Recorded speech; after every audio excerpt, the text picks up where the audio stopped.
Bien, l'examen clinique est un examen qui repose sur la recherche de signes anormaux dans les 3 domaines où intervient la proprioception.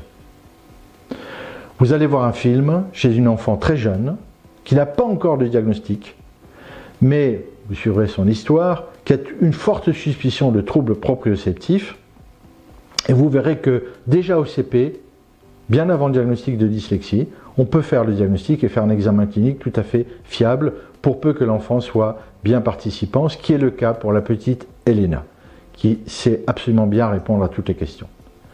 Donc 3 chapitres après avoir consulté le questionnaire. 1.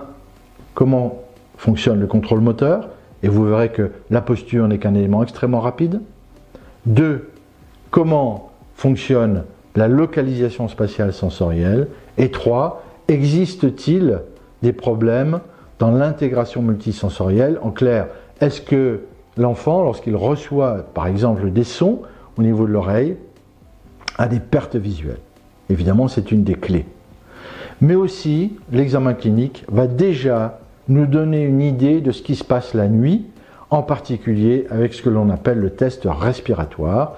On va mettre l'enfant dans des conditions difficiles pour lui au niveau respiratoire. On va le faire respirer à l'envers et puis respirer normalement. Et en fonction des variations de tonus, on peut se douter si le questionnaire sur les troubles du sommeil a été rempli correctement ou pas, et si le traitement va être difficile le jour, mais aussi la nuit.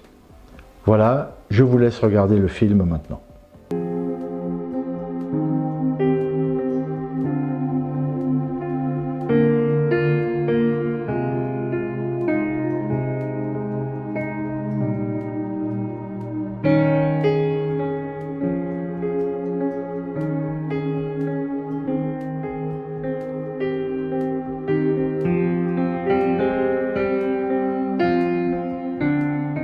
Nous allons donc maintenant suivre l'examen clinique proprioceptif de la petite Elena. Elena est une enfant qui aura 7 ans demain, c'est demain son anniversaire, et son histoire est intéressante, car sa maman, en fait, me l'a amenée au cabinet en consultation quand elle avait 4 ans et demi, 5 ans.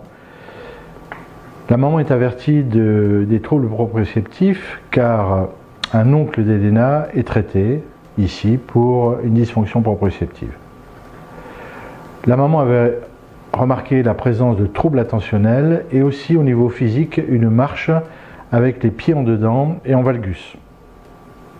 Dans un premier temps, je lui ai fait un examen clinique à la recherche d'une anomalie visuelle et elle présente en fait une hypermétropie assez forte de l'ordre de 3 dioptries avec un astigmatisme de 1 dioptrie 25, l'ensemble étant confirmé par un examen sous cycloplégie. Lors de la première consultation, étant donné le petit âge de l'enfant, j'avais fait un examen proprioceptif assez rapide et j'avais notamment fait une étude de la rotation de la tête sur une surface instable, un ballon instable, qui me montrait qu'il n'existait pas encore de dissociation entre la rotation de la tête et celle des épaules. Et j'avais donc constaté aussi la présence de pieds valgus et conseillé à la maman de voir un podologue qui connaisse les troubles proprioceptifs. Et donc je l'ai revu équipé en semelle proprioceptive et avec ses verres correcteurs.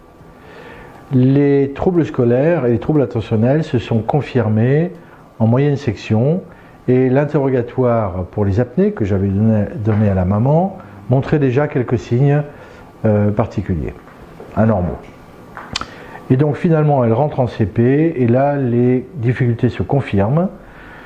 Elle a beaucoup de difficultés à apprendre à lire, mais finalement elle arrive à lire, mais avec des difficultés et elle n'a pas de fluidité dans la lecture et elle a du mal à comprendre ce qu'elle lit. Elle est vraiment dans le décodage. Mais évidemment, vu son âge, elle n'a pas de diagnostic de dyslexie, c'est ce que dans notre jargon nous appelons des enfants ni-ni. Ils ne sont pas encore 10, mais ils ont des éléments de troubles proprioceptifs, des antécédents familiaux, et cela justifie grandement de faire un examen proprioceptif complet, qui, nous allons le voir, malgré l'âge de 7 ans, est tout à fait possible chez une enfant qui est raisonnable et avec suffisamment d'attention.